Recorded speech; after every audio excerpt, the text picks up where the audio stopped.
नमस्कार विद्यार्थियों, Bagda publication online classes के यूट्यूब चैनल पर आपका हार्दिक स्वागत है। दोस्तों, आज अपन इस वीडियो में एक विशेष टॉपिक का अध्ययन करने जा रहे हैं। उस टॉपिक का नाम है प्रत्यय। टॉपिक का नाम क्या है? प्रत्यय। तो प्रत्यय और उपसर्ग ये दोनों एक विशेष टॉपिक है। उपसर्ग का अध्ययन अपने पहले वाले वीडियो में कर लिया था। उपसर्ग होता क्या है? वे शब्दांश जो मूल शब्द के पूर्व जुड़कर उसके अर्थ में परिवर्तन कर देता है, वह आपका उपसर्ग कहलाता है। और वे शब्दांश जो मूल शब्द के बाद में जुड़कर उसके अर्थ में परिवर्तन कर देते हैं, वे आपके प्रत्यय कहलाते हैं। तो दोस्तों, प्रत्यय एक क्या है? पूरा शब्द नहीं है, प्रत्यय एक शब्दांश है। प्रत्यय क्या चीज है? शब्दांश है, शब्दों का अंश है। प्रत्यय क्या होता है? शब्दांश है जो मूल शब्दों के बाद में जुड़कर उसके अर्थ में परिवर्तन कर देते हैं, वो आपके प्रत्यय कहलाते हैं। और प्रत्यय शब्द की उत्पत्ति अगर पूछी जाए तो ये हुई है प्रति प्लस अय। ये प्रत्यय शब्द की उत्पत्ति भी है। और प्रत्यय शब्द का संधि विच्छेद पूछा जाए तो भी आपका प्रति प्लस अय ही होगा। और इसमें संधि हो जाएगी आपकी यण संधि। संधि कौन सी होगी? यण संधि हो जाएगी। यण संधि कैसे होगी? क्योंकि किसी भी शब्द में यह वह र से पहला अक्षर आधा हो, हलंत हो, तो वहां यण संधि होती है। तो इसमें देखो, प्रति प्लस अय से क्या बनेगा? ये प्रत्यय बन गया। तो किसी भी शब्द में ये व और र, किसी भी शब्द में ये व र दिखाई दे और उसका पहला अक्षर आधा होना चाहिए, हलंत होना चाहिए, तो वहां पर यण संधि होती है। तो इसमें आपका देखो, ये से पहला अक्षर आधा आ गया तो ये किसका बनता है? ई का। इस प्रकार से आपका यण संधि हो गया। तो प्रत्यय एक शब्दांश है। प्रत्यय शब्द की उत्पत्ति होती है प्रति प्लस अय से। प्रति उपसर्ग है और अय एक तरह से प्रत्यय भी है और एक तरह से मूल शब्द भी माना जाएगा। अगर प्रत्यय शब्द में संधि विच्छेद पूछा जाए तो प्रति प्लस अय होगा, जिसमें यण संधि हो जाएगी। अब चलते हैं अपन प्रत्यय की परिभाषा। आपके समझ में आएगी होगी कि वे शब्दांश जो मूल शब्दों के बाद में जुड़कर उनके अर्थ में परिवर्तन कर देते हैं, वे आपके प्रत्यय कहलाते हैं। तो दोस्तों, प्रत्यय किसी भी मूल शब्द में या किसी भी धातु में प्रत्यय जोड़ते हैं तो उसका अर्थ परिवर्तित होता है। जैसे मान लो आपने लिखा समाज प्लस इक प्रत्यय जोड़ दिया।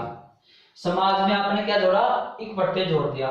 तो किसी भी शब्द में प्रत्यय जोड़ने के बाद में उसका अर्थ परिवर्तित होता है। बल्कि जो समाज प्लस इक में जोड़ने पर क्या बन गया? ये सामाजिक बन गया। क्या बन गया? नया शब्द क्या बना? सामाजिक। तो किसी भी शब्द में प्रत्यय जोड़ने के बाद में उस शब्द का जो नया शब्द बनेगा उस शब्द के अर्थ में परिवर्तन होता है। बल्कि जो नया शब्द बनता है और जो मूल शब्द है उन दोनों में आपस में संबंध रहता है। दोनों का आपस में क्या रहता है? संबंध रहता है। ऐसा नहीं कि ये शब्द अलग है और प्रत्यय जोड़ने के बाद जो नया शब्द बनता है उसका अर्थ अलग होता है, कभी नहीं होता है। दोनों में प्रत्यय जोड़ने के बाद में, दोनों मूल शब्द में और जो नया शब्द बनेगा प्रत्यय जोड़ने के बाद में, उसी प्रकार दोनों में संबंध रहता है। जैसे मान लो वन है, इसमें आपने ऐला प्रत्यय जोड़ दिया तो क्या हो जाएगा? वनेला। तो वनेला कौन हो गया? वन में रहने वाला। तो इस वनेला का संबंध वन से हो गया, वन में रहने वाला। इस प्रकार प्रत्यय जोड़ने के बाद में शब्द में नया शब्द बनेगा और पहले वाला मूल शब्द है उसके अर्थ में परिवर्तन होगा। बल्कि नए शब्द में और मूल शब्द में दोनों में आपस में संबंध रहता है। इस प्रकार से ये तो हो गया अपना प्रत्यय शब्द की उत्पत्ति और प्रत्यय शब्द की परिभाषा। अब है प्रत्यय के प्रकार। प्रत्यय दो प्रकार के होते हैं। प्रत्यय कितने प्रकार के होते हैं? दो प्रकार के होते हैं। दो कौन कौन से होते हैं? एक तो होता है कृत या कृदंत प्रत्यय। कृत या कृदंत प्रत्यय, और एक होता है आपका तद्धित प्रत्यय, कृत या कृदंत प्रत्यय, और दूसरा होता है आपका तद्धित प्रत्यय। तो देखो कृदंत शब्द है, इसका संधि विच्छेद करें अपन, और तद्धित शब्द है, इसका संधि विच्छेद करें तो देखो क्या होगा, कृदंत का संधि विच्छेद होगा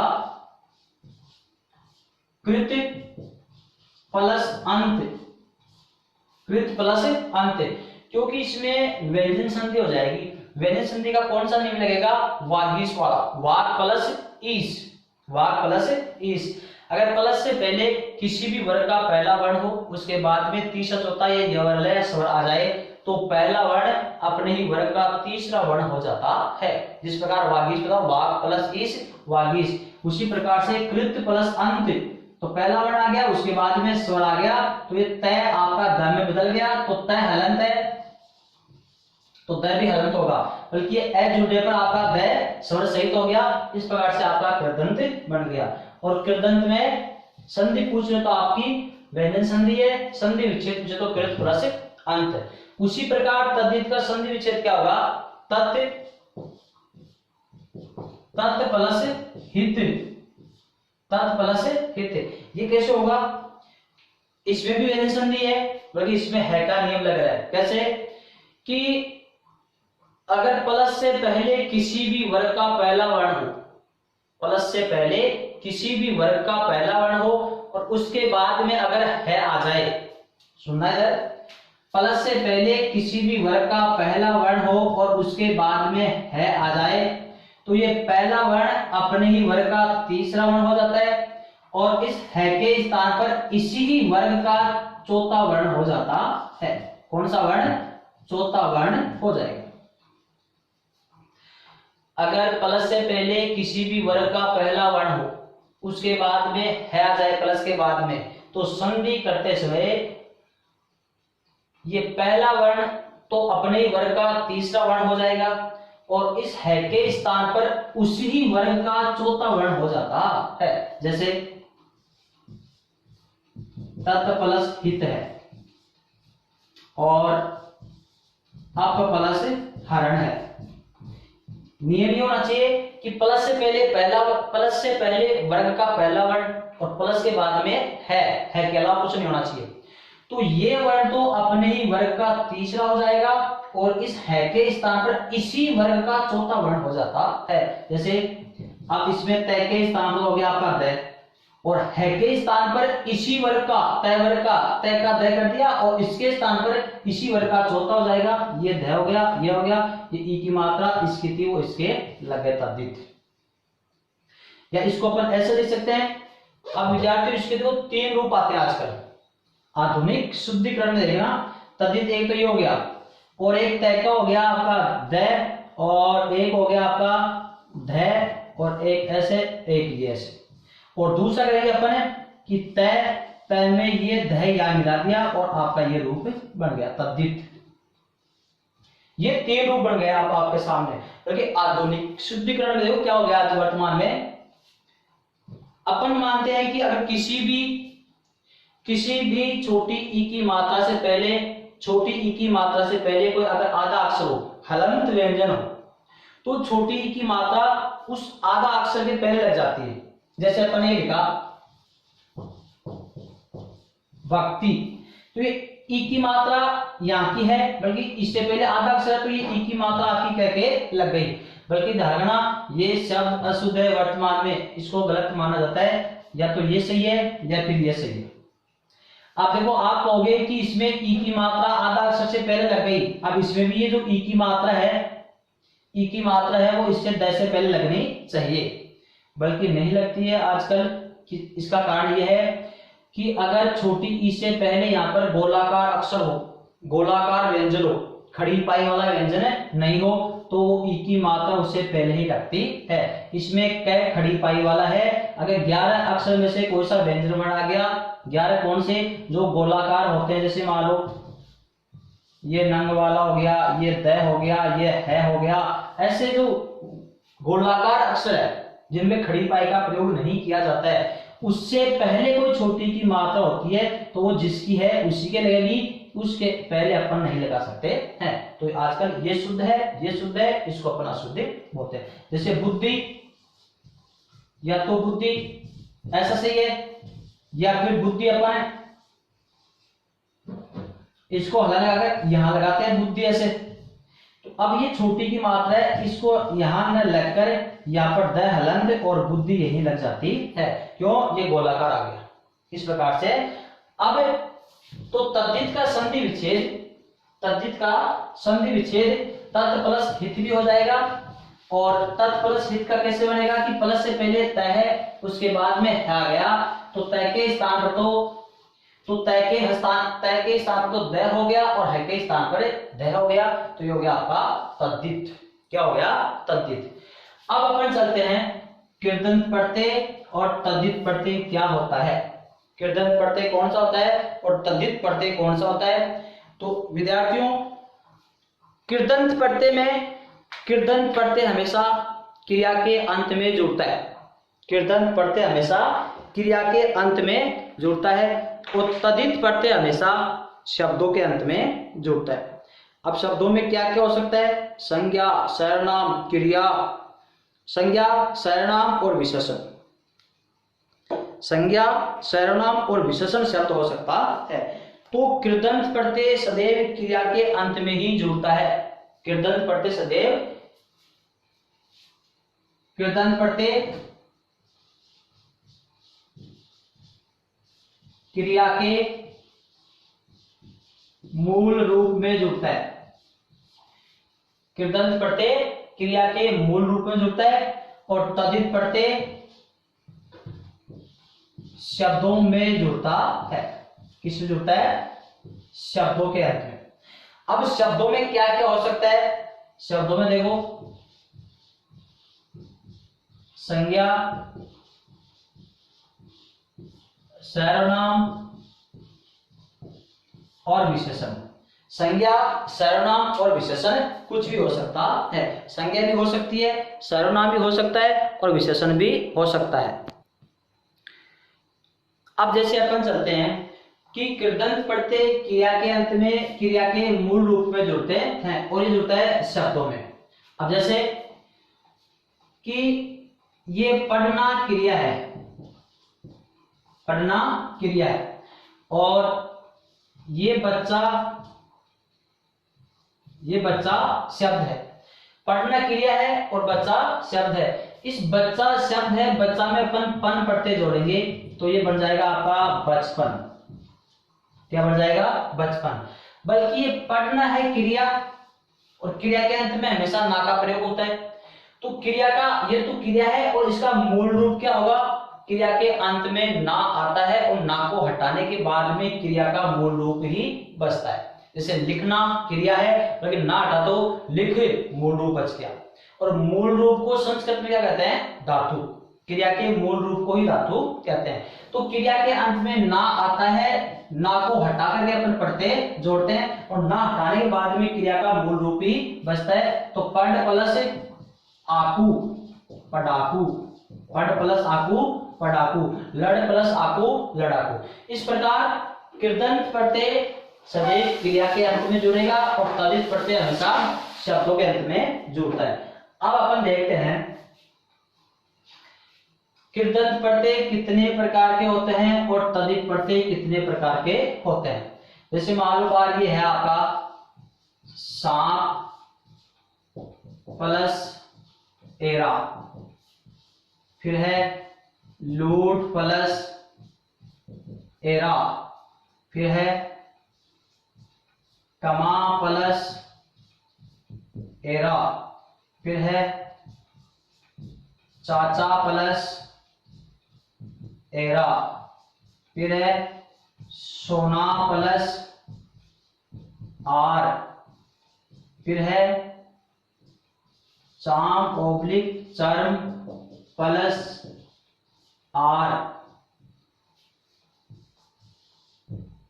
पड प्लस आई और साफ प्लस आई। ये पढ़ते हैं सांप प्लस एरा, लूट प्लस एरा, कमा प्लस एरा, चाचा प्लस एरा, सोना प्लस एरा, पट प्लस आई और साप प्लस आई। अब आपसे ये पूछ ले चाम प्लस आर, आपसे ये पूछ ले कि कौन सा तद्धित प्रत्यय का उदाहरण है और कौन सा कृदंत प्रत्यय का उदाहरण है। तो कृदंत प्रत्यय हमेशा क्रिया के मूल रूप में जुड़ता है और तद्धित प्रत्यय हमेशा शब्दों के अंत में जुड़ता है। शब्दों में क्या क्या हो सकता है, संज्ञा, सर्वनाम और विशेषण हो सकता है। अब जैसे मान लो चाम ओब्लिक चरम प्लस आर है तो इसका रूप बनेगा चमार। सांप प्लस एरा है, क्या बनेगा इसका, सपेरा। लूट प्लस एरा है, इसका मूल शब्द क्या बनेगा, लुटेरा। कमा प्लस एरा है तो इसका क्या बनेगा, कमेरा। चाचा प्लस एरा तो क्या बनेगा इसका, चचेरा। सोना प्लस आर का क्या बनेगा, सुनार। पढ़ प्लस आई का क्या बनेगा, पढ़ाई। और साप प्लस आई का क्या बनेगा, सफाई। अब आपसे ये पूछ ले कि कौन सा कृदंत प्रत्यय का उदाहरण है और कौन सा तद्धित प्रत्यय का उदाहरण है। तो यहां पर आपको ये देखना है, अगर इनमें से कोई सा शब्द है तब तो तद्धित प्रत्यय का उदाहरण है, और यहाँ पर कोई क्रिया का मूल रूप है तो कृदंत प्रत्यय का उदाहरण है। जैसे चाम और चर्म, चाम का अर्थ है चमड़ा या चमड़ी, तो चमड़ा और चमड़ी कोई क्रिया नहीं है, शब्द है, तो चमार बन गया, तो ये होगा आपका तद्धित प्रत्यय का उदाहरण। अब यहाँ पर है सांप कोई क्रिया नहीं है, ये शब्द है, तो सांप प्लस एरा, सपेरा, तद्धित का उदाहरण हो गया। अब देखो यहाँ पर लूट प्लस एरा, अब लूटना क्या है, क्रिया, और क्रिया का मूल रूप क्या हो गया, लूट। क्या हो गया, लूट, तो ये क्रिया है आपकी, तो लूट प्लस एरा, लुटेरा, तो ये उदाहरण आपका कृदंत का है। यहाँ पर है कमा प्लस एरा, कमाना क्या है, क्रिया। कि भाई जिस इन शब्दों के अंत में ना जोड़कर देख लो, अगर ना जोड़ने के बाद में क्रिया बन जाए तो कृदंत का है, और ना जोड़ने के बाद में कोई शब्द नहीं बने तो सोचना वो अपना तद्धित प्रत्यय का उदाहरण है। अब जैसे सांप है, इसके अंत में ना जोड़ दो, सांपना, कोई शब्द नहीं बन रहा है। लूट प्लस ना, लूटना, क्रिया बन गई, इसका मतलब कृदंत प्रत्यय का उदाहरण है। चाम प्लस ना, चामना, कोई शब्द नहीं बन रहा है, तद्धित प्रत्यय है। कमा प्लस ना, कमाना, क्रिया बन रही है, कृदंत प्रत्यय। चाचा प्लस ना, चाचाना, कोई शब्द नहीं बन रहा है, तो तद्धित प्रत्यय है। सोनाना, तद्धित प्रत्यय। पढ़ प्लस ना, पढ़ना, कृदंत प्रत्यय। साफ प्लस ना, साफना, कोई शब्द नहीं बन रहा है, तद्धित प्रत्यय। तो इन शब्दों के अंत में आपको ना जोड़ना है, अगर ना जोड़ने के बाद में क्रिया का रूप धारण कर ले तो वो कृदंत का उदाहरण है, और ना जोड़ने के बाद में कोई शब्द नहीं बने, शब्द गलत हो जाए, अशुद्ध हो जाए, तो आपका तद्धित प्रत्यय है। इधर देख लो, समार, इसमें कोई क्रिया नहीं है, तो तद्धित प्रत्यय है। सपेरा में सांप मूल शब्द है, तो तद्धित प्रत्यय है। लुटेरा में क्रिया है, लूटने वाला, लूटना क्रिया का बोध करा है, तो ये कृदंत प्रत्यय है। कमेरा, कमाने वाला, कमाना क्रिया आ रही है, तो कृदंत प्रत्यय। चचेरा में चाचा शब्द है, तद्धित प्रत्यय। सुनार में सोना शब्द है, तद्धित प्रत्यय। पढ़ाई में है पढ़ना, पढ़ने का भाव, तो हो गया कृदंत प्रत्यय। और सफाई में साफ मूल शब्द का बोध करा है, तो ये तद्धित प्रत्यय का उदाहरण है। इस प्रकार से आपको कृदंत और तद्धित प्रत्यय में दोनों में अंतर का पता लगाना है कि कहां पर तद्धित प्रत्यय है और कहां पर कृदंत प्रत्यय है। तद्धित प्रत्यय लगाना शब्दों के अंत में जुड़ेगा, और कृदंत प्रत्यय हमेशा क्रिया के अंत में जुड़ेगा। और क्रिया में प्रत्यय जोड़ते समय उसका ना हटाया जाता है, ना हटाने के बाद में क्रिया का मूल रूप बचता है, उसी मूल रूप में प्रत्यय जोड़कर अपन कृदंत प्रत्यय का रूप बनाते हैं। अब चलते हैं अपन इनके प्रत्यय के भेद कि कौन से प्रत्यय कितने भेद होते हैं। तो कृदंत प्रत्यय के भेद होते हैं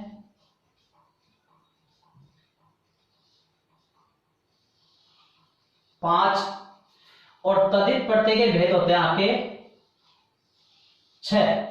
मुख्य तो 6 भेद होते हैं, बल्कि अगर अपन गुणवाचक और संबंधवाचक को अलग अलग मानते हैं, तब इसके भेद हो जाते हैं अपने 7। बल्कि बात एग्जाम में आपसे ऐसे पूछ लिया जाए कि कृदंत प्रत्यय के कितने भेद होते हैं, तब 5 बताने, तद्धित प्रत्यय के भेद कितने होते हैं, तब 6 बताने। बल्कि गुणवाचक और संबंधवाचक को अलग अलग मानते हैं तब उसके 7 भी हो जाते हैं, बल्कि आप अपन को भेद माने हैं 6, उसके 5 और इसके 6। 5 कौन कौन से हैं? पहला है कृत्रिवाचक, कृत्रिवाचक। दूसरा है भाववाचक। तीसरा है कर्मवाचक। चौथा है कर्णवाचक। और 5वां है क्रियावाचक। कृत्रिवाचक, कृत्रिवाचक, भाववाचक, कर्मवाचक, कर्णवाचक और क्रियावाचक। बल्कि विद्यार्थी यहां ध्यान देना, ये कृत्रिवाचक कभी कभार शब्द शुद्धि में पूछ लिया जाता है तो अपन इसको ऐसे लिख देते हैं कृत्रिवाचक, ऐसे ये री यहां लगा देते हैं और रे यहां लगाते हैं। बल्कि ध्यान रखना ये री और रे दोनों तय के ही लगते हैं यहां पर, तो रहेगा आपका कृत्रिवाचक। और कृत्रि का अर्थ है कर्ता, इस कृत्रि का अर्थ क्या होता है? कर्ता होता है कृत्रिवाचक। अब चलते अपन इसके 6 भेद कौन कौन से। पहला है कृत्रिवाचक। दूसरा है भाववाचक। तीसरा है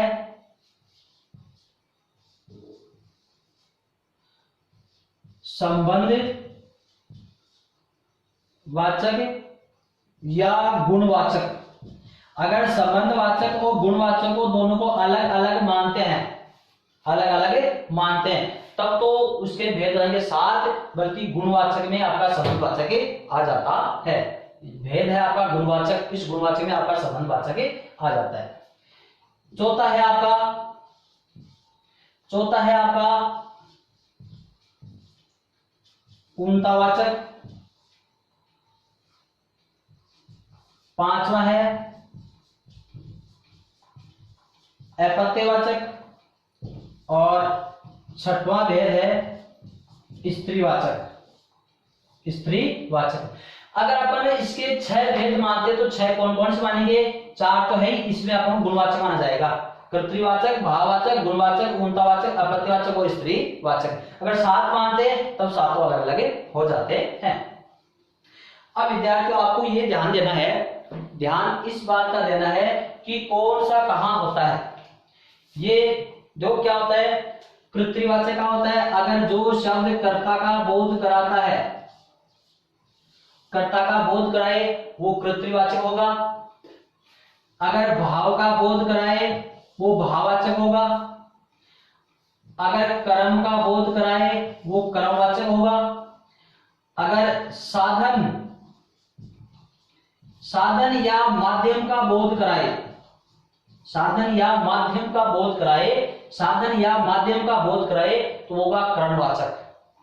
और क्रियावाचक में होता है कि क्रिया का ही बोध कराए, क्रियावाचक क्रिया का ही बोध कराए वो होता है आपका क्रियावाचक। फिर से देखना, अगर किसी भी क्रिया के मूल रूप में प्रत्यय जोड़ने के बाद में, क्रिया के मूल रूप में प्रत्यय जोड़ने के बाद में वो कर्ता का बोध कराए तो कृत्रिवाचक होगा।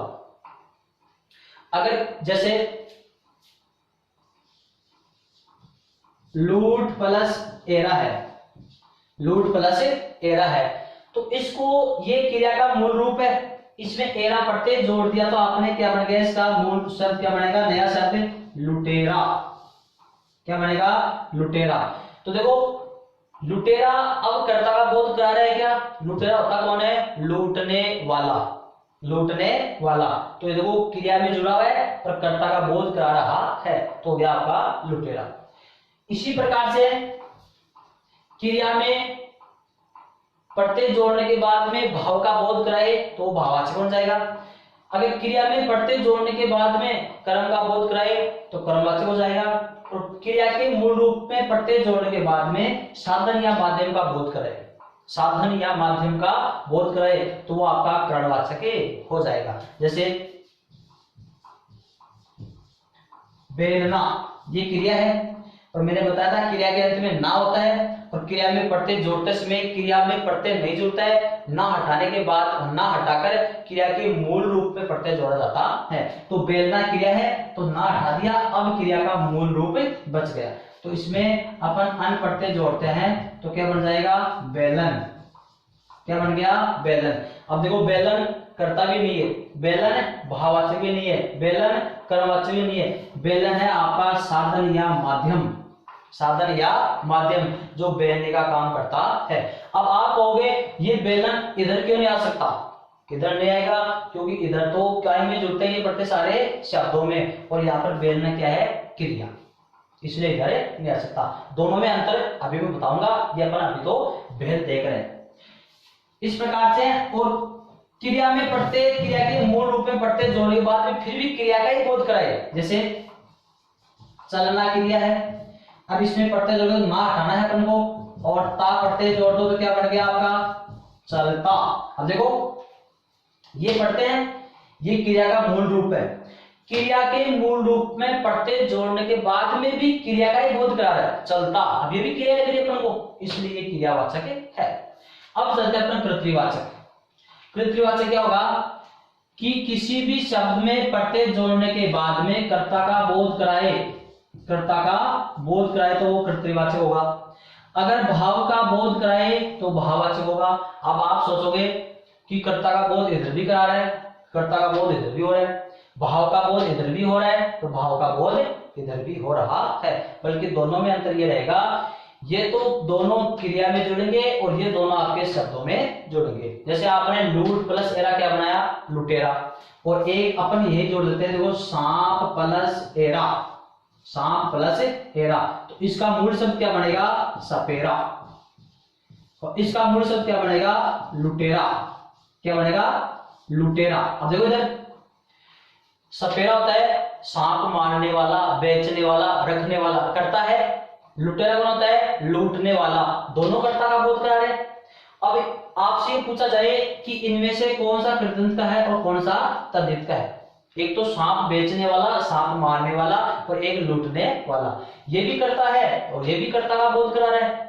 बल्कि इसमें ध्यान ये रखना है, अगर शब्दों में प्रत्यय जोड़ने के बाद में कर्ता का बोध कराता है वो तो तद्धित प्रत्यय होगा, और क्रिया के मूल रूप में प्रत्यय जोड़ने के बाद में कर्ता का बोध कराए वो कृदंत का कर्तृवाचक है। अब देखो लुटेरा में तो लूटना क्रिया है और सपेरा में सांप मूल शब्द है।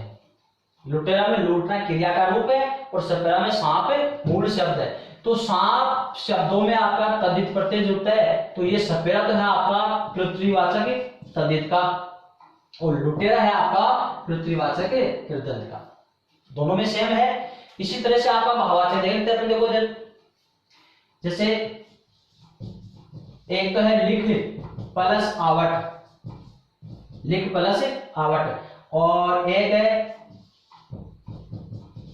पढ़ प्लस आई, और एक है बुरा प्लस आई, बुरा प्लस आई। अब लिख प्लस आवट का, लिख प्लस लिख मूल शब्द, मूल धातु है, क्रिया का मूल रूप है, उसमें आवट प्रत्यय जोड़ने के बाद में नया शब्द क्या बनेगा, लिखावट है। पढ़ प्लस आई का क्या बनेगा, पढ़ाई, और बुरा प्लस आई का क्या बनेगा, बुराई। अब ध्यान देना, लिखावट भी भाववाचक है, पढ़ाई भी भाववाचक है, और बुराई भी भाववाचक है। और भाववाचक शब्द कौन से होते हैं, जो कभी दिखाई नहीं देते, जिनको अपन स्पर्श भी नहीं कर सकते, देख भी नहीं सकते, केवल महसूस कर सकते हैं, वो होता है आपका भाववाचक शब्द। तो लिखावट और पढ़ाई बुराई ये दिखाई नहीं देते हैं, इनको अपन महसूस कर सकते हैं। अब आप कहोगे हम तो लिखावट को देख रहे हैं, ये लिखावट थोड़ी है, ये तो स्याही है, ये तो एक चिन्ह है, बल्कि इसको देख के अपने महसूस कर लिया कि लिखावट अच्छी है, लिखावट अच्छी है। पढ़ाई दिखाई देती है, बुराई दिखाई नहीं देती है, इस प्रकार ये भाववाचक शब्द है। अब भाववाचक इधर भी है और भाववाचक इधर भी है। अब आपको दोनों में अंतर ये लगाना है, अगर जो शब्दों में जुड़ने के बाद में भाव का बोध रहता है वो तो इधर भाववाचक हो जाएगा, और क्रिया के मूल रूप में प्रत्यय जोड़ने के बाद में भाव का बोध रहता है तो कृदंत भाववाचक हो जाएगा। अब देखो इसमें लिखना क्रिया, पढ़ना क्रिया, बुराना कोई शब्द नहीं बन रहा है, इनके अंत में ना जोड़ दो आप, लिखना क्रिया बन गई, इसका मतलब कृदंत का भाववाचक। पढ़ना क्रिया बन गई तो कृदंत का भाववाचक। अब बुराना कोई शब्द नहीं बन रहा है, इसका मतलब ये बुरा आपका शब्द है, ये होगा आपका तद्धित का भाववाचक। कृदंत, कृदंत, तद्धित और तीनों भाववाचक है, ये तद्धित का भाववाचक हो जाएगा। अब इस प्रकार से अपन आगे बढ़ते हैं।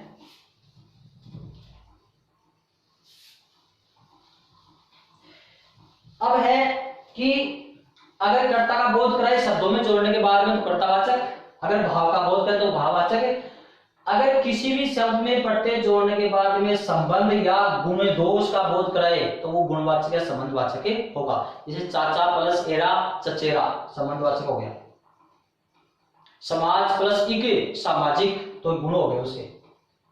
अब चलते ऊनतावाचक। ऊनता का अर्थ होता है अगर किसी भी शब्द में प्रत्यय जोड़ने के बाद में लघु सूचक का बोध कराए, किसका बोध कराए, लघु सूचकता का बोध कराए, बड़े से छोटापन का बोध कराए, वो होता है आपका ऊनतावाचक। जैसे खाट क्या होता है, खाट प्लस इया क्या बन गया, खटिया। बेटी प्लस इया बिटिया, तो खाट बड़ी तो खटिया छोटी। देखो ऊनतावाचक मतलब लघु सूचकता का बोध कराना। बेटी प्लस इया बिटिया, बेटी बड़ी बिटिया छोटी, छोटी छोटी लड़की को अपनी बेटियां कह सकते हैं। तो मतलब ऊनतावाचक होता है लघु सूचकता का बोध कराए, बड़े से छोटे का बोध कराए, चोटी प्लस या चुटिया।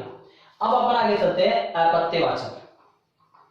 क्या चलते हैं, अपत्यवाचक। हाँ मैं अभी आपको केवल समझा रहा हूं, अभी आपको केवल ये भेद समझा रहा हूं। इनमें सब में अपन तुलनात्मक अध्ययन करेंगे कि कर्तावाचक कौन सा होता है, ये कर्तावाचक कौन सा होता है। अभी तो मैं आपको केवल भेद समझा रहा हूं। अभी तक अगर आपने चैनल को सब्सक्राइब नहीं किया है तो सबसे पहले सब्सक्राइब कर दीजिएगा ताकि नया नोटिफिकेशन सबसे पहले आपके पास पहुंच जाए। अब है अपना अपत्यवाचक होता है संतान सूचक। संतान सूचक, संतान सूचक कैसे, अगर किसी भी शब्द में प्रत्यय जोड़ने के बाद वो संतान का बोध कराए वो होता आपका अपत्यवाचक। संतान का बोध कराए वो होता आपका अपत्यवाचक। जैसे कुंती प्लस ए, कुंती शब्द है। अब आपको ये भी पता है कि कुंती क्रिया नहीं हो सकती, इसके अंत में ना नहीं जुड़ेगा, और क्रिया होगी उसके अंत में ना जुड़ जाएगा। तो कुंती प्लस ए तो इसका क्या बन जाएगा, कौन्ते। क्या बन गया, कौन्ते। तो देखो कुंती की संतान क्या कहलाएगी, कौन्ते। गंगा की संतान गांगे। अब आप ये भी सोच रहे होंगे कि यहाँ पर तो उतार, यहाँ पर आओ कैसे बन गया। इसका एक विशेष नियम है, वो नियम इसके बाद में बताऊंगा कि उसमें ए का आ हो जाता है, ई ए का आई हो जाता है, उ ओ का आओ हो जाता है और रे का आर हो जाता है। वो नियम इसके बाद में मैं जस्ट बताऊंगा, ये भेद बताने के बाद में। तो अपत्यवाचक हो गया संतान सूचक का बोध कराना। अब है आपका स्त्रीवाचक। कौन सा है, स्त्रीवाचक। स्त्रीवाचक प्रत्यय होता है, इसका एक ही काम है कि पुल्लिंग का स्त्रीलिंग बनाना। अगर स्त्रीवाचक प्रत्यय में वही प्रत्यय प्रयुक्त होते हैं, उसको पुल्लिंग शब्द दिखना चाहिए, उस पुल्लिंग का वो स्त्रीलिंग बना देगा। बल्कि ध्यान रखना वो पुल्लिंग शब्द सजीवी होना चाहिए, क्योंकि निर्जीव का स्त्रीलिंग नहीं बनता है। जैसे पंखा, टेबल, कुर्सी, मकान, पंखा, पंखी, टेबल, टेबल नहीं बनता है। तो ये स्त्रीलिंग केवल सजीव का ही बनाता है। सजीव पुल्लिंग दिखना चाहिए, उसमें प्रत्यय जोड़ते आपका स्त्रीलिंग बना देगा। इसमें केवल सजीव पुल्लिंग ही होने चाहिए। जैसे शेर, शेरनी स्त्रीवाचक है, शेर पुल्लिंग है, नी प्रत्यय जोड़ते शेरनी स्त्रीलिंग हो गया। शेठ, शेठ पुल्लिंग है, सजीव है, आनी प्रत्यय जोड़ दिया तो शेठानी। बाघ, इन प्रत्यय जोड़ते ही बाघिन। इस प्रकार से स्त्रीवाचक। अब देखो बाघिन, बाघ से बाघिन बन गया। अब बाघिन कर्ता का बोध नहीं करा रही है, भाववाचक नहीं है, संबंधवाचक नहीं है, लघु सूचक नहीं है, संतान का बोध नहीं करा रही है, ये पुल्लिंग से स्त्रीलिंग बना रहा है, तो ये स्त्रीवाचक प्रत्यय हो गया। अब दोस्तों मैं फिर से बता रहा हूं कि प्रत्यय एक शब्दांश है। प्रत्यय शब्द की उत्पत्ति प्रति प्लस अय होता है। प्रत्यय में संधि है यण संधि, प्रति प्लस अय। प्रत्यय दो प्रकार के होते हैं, कृदंत प्रत्यय और तद्धित प्रत्यय। कृदंत प्रत्यय हमेशा क्रिया के मूल रूप में जुड़ता है, क्रिया के अंत में हमेशा ना होता है, और प्रत्यय जोड़ते समय ना को हटा करके उसके मूल रूप में अपन प्रत्यय जोड़ते हैं। कृदंत प्रत्यय 5 प्रकार के होते हैं, कृतिवाचक, भाववाचक, कर्मवाचक, करणवाचक और क्रियावाचक। अगर किसी भी क्रिया के मूल रूप में प्रत्यय जोड़ने के बाद में कर्ता का बोध कराए तो कर्तृवाचक है, भाव का बोध कराए तो भाववाचक है, क्रम का बोध कराए तो क्रमवाचक है। जैसे जैसे ओड प्लस ना ओढ़ना, ओड प्लस ना ओढ़ना। और किसी साधन या माध्यम का बोध कराए तो करणवाचक हो गया, और क्रिया का बोध कराए तो क्रियावाचक। अब इधर है तद्धित प्रत्यय। तद्धित का संधि विच्छेद होगा तत् प्लस हित व्यंजन संधि, इसमें भी व्यंजन संधि शब्दों के अंत में जुड़ता है। तद्धित प्रत्यय हमेशा शब्दों के अंत में जुड़ जाता है। अब शब्दों में क्या हो सकता है, संज्ञा, सर्वनाम और विशेषण, कुछ भी हो सकता है। इसके भेद होते हैं मुख्य 6, 7 ही माने जाते हैं, बल्कि ऑप्शन में 6 और 7 दोनों हो तो आपको 6 ही मानना है, अगर 7 आ जाए 6 नहीं तो आपको 7 ही मानने हैं। कर्तृवाचक, अगर किसी भी शब्द में अपने प्रत्यय जोड़ने के बाद में कर्ता का बोध कराए तो वो कर्तृवाचक होगा। शब्दों में प्रत्यय जोड़ने के बाद भाव का बोध कराए तो भाववाचक। कर्तृवाचक इधर भी है, भाववाचक इधर भी है, और कर्तृवाचक भाववाचक दोनों तरफ है, बल्कि वो क्रिया में जुड़ेंगे और ये आपके शब्दों में जुड़ेंगे। जैसे चढ़ प्लस आई चढ़ाई, लिख प्लस आवट लिखावट। इधर साफ प्लस आई सफाई, साफ प्लस आई सफाई, और भला प्लस आई भलाई। दोनों में आई पढ़ते हैं, बल्कि उधर क्रिया में जुड़ रहा है और इधर आपका शब्दों में जुड़ रहा है। संबंधवाचक, अगर प्रत्यय जोड़ने के बाद में संबंध का बोध कराए, जैसे ननद प्लस ओई नंदोई, ननद प्लस ओई नंदोई। गुणवाचक में जैसे समाज प्लस एक सामाजिक, धर्म प्लस एक धार्मिक, गुण का बोध कराना चाहिए। उम्तावाचक क्या होता है कि किसी भी शब्द में प्रत्यय जोड़ने के बाद में वो लघु सूचकता का बोध कराए, वो उम्तावाचक होता है, बड़े से छोटा। अपत्यवाचक, किसी भी शब्द में प्रत्यय जोड़ने के बाद में संतान सूचकता का बोध कराए, संतान का बोध कराए होता आपका अपत्यवाचक। स्त्रीवाचक, किसी भी पुल्लिंग शब्द में प्रत्यय जोड़ने के बाद में वह अपने आप ही स्त्रीलिंग का बोध कराए होता आपका स्त्रीवाचक है। बल्कि ध्यान रखना, ये पुल्लिंग सजीव शब्दों में जुड़ेगा तब स्त्रीवाचक का बोध कराएगा। अब सुना इधर, देवर प्लस आनी और एक है ननद प्लस ओई, ननद प्लस ओई। देवर प्लस आनी का क्या बनेगा, देवरानी। ननद प्लस ओई का क्या बनेगा, नंदोई, ननदोई। अब देखना यहाँ पर कौन सा स्त्रीवाचक है, कौन सा संबंधवाचक है। देवर पुल्लिंग है, ननद क्या है, स्त्रीलिंग, और क्या बना, नंदोई। ये तो स्त्रीलिंग से पुल्लिंग बन गया, और स्त्रीवाचक प्रत्यय का नियम क्या है, पुल्लिंग से स्त्रीलिंग बनाता है, पुल्लिंग से स्त्रीलिंग बनाता है। देवर पुल्लिंग है, आनी प्रत्यय जोड़ते क्या बन गया, देवरानी। तो इसका मतलब पुल्लिंग से स्त्रीलिंग, और ये ननद स्त्रीलिंग है, कोई प्रत्यय जोड़ते क्या बन गया, नंदोई। ये तो पुल्लिंग बन गया। इसका मतलब है नंदोई आपका स्त्रीवाचक नहीं है, नंदोई आपका संबंधवाचक में जाएगा या फिर गुणवाचक में। समझ गए। अब है जैसे मान लो ससुराल शब्द है तो जाएगा ससुर प्लस आल। अब आप हो गए ससुर प्लस आल, क्या बन गया, ससुराल। क्या बन गया, ससुराल। अब आप कहोगे ससुर तो पुल्लिंग है, ससुर तो पुल्लिंग है, और स्त्रीवाचक में भी पुल्लिंग होता है देवर, बल्कि प्रत्यय जोड़ने के बाद में क्या बनना चाहिए, स्त्रीलिंग। तो यहाँ पर ससुर प्लस आल क्या बन गया, ससुराल। अब आप कहोगे ससुराल भी स्त्रीलिंग है, स्त्रीलिंग है, बल्कि ये तो ससुराल तो निर्जीव है, ये तो सजीव है ससुर तो, लेकिन आल प्रत्यय जोड़ते क्या हो गया, निर्जीव। इधर स्त्रीवाचक में पहले भी सजीव होना चाहिए और प्रत्यय जोड़ने के बाद में वो सजीव होना चाहिए, क्रियाक्रम उसके पूरे नहीं होने चाहिए। तो ससुराल में से स्त्रीलिंग है बल्कि निर्जीव है, इसलिए ससुराल भी आपका संबंधवाचक या गुणवाचक में जाएगा। ससुराल शब्द हमेशा स्त्रीलिंग होता है, इस बात का विशेष ध्यान रखना। जैसे वाक्य शुद्धि में आ जाता है कभी कभार कि मेरा ससुराल जयपुर में है या मेरी ससुराल जयपुर में है, तो इसका शुद्ध वाक्य होगा मेरी ससुराल जयपुर है। चाहे व्यक्ति की हो चाहे स्त्री की हो, ये अपन व्यक्ति विशेष नहीं करें, ये स्त्रीलिंग अपन ससुराल विशेष बता रहे हैं। इस प्रकार से आपके कृदंत प्रत्यय 5 भेद हो गए, तद्धित के 6 या 7 भेद हो गए। और अब इनका विस्तृत रूप से अपन तुलनात्मक अध्ययन अपन अगले वीडियो में करेंगे। बल्कि चैनल को सब्सक्राइब करना ना भूले, आपके सहयोग से हम आगे बढ़ पाएंगे। हाँ दोस्तों, एक बात आपको मैं विशेष बता देता हूं कि अपना जो बागड़ा पब्लिकेशन ऑनलाइन क्लासेज है, इसी प्रकार से अपना बागड़ा पब्लिकेशन जयपुर, अपनी ये बागड़ा पब्लिकेशन जयपुर भारतीय हिंदी व्याकरण कोश पुस्तक है, इस पुस्तक में पूरे व्याकरण के बेसिक नॉलेज, पूरी व्याकरण के थ्योरिकल डीपली अच्छे तरह से 492 पेज किताब है। तो इसमें थ्योरी के साथ साथ 2000 वस्तुनिष्ठ प्रश्न क्वेश्चन भी, 2000 वस्तुनिष्ठ प्रश्न भी है, जो प्रत्येक टॉपिक के पीछे 50 से 60 क्वेश्चन दिए हुए हैं। ये हर मार्केट में उपलब्ध है, ऑनलाइन भी उपलब्ध है। तो यह भारतीय हिंदी व्याकरण कोर्स, इनकी और डीपली प्रत्येक भेद के पूरे उदाहरण, पूरे पढ़ते पढ़ने के लिए अपन इसकी सहायता भी ले सकते हैं। धन्यवाद।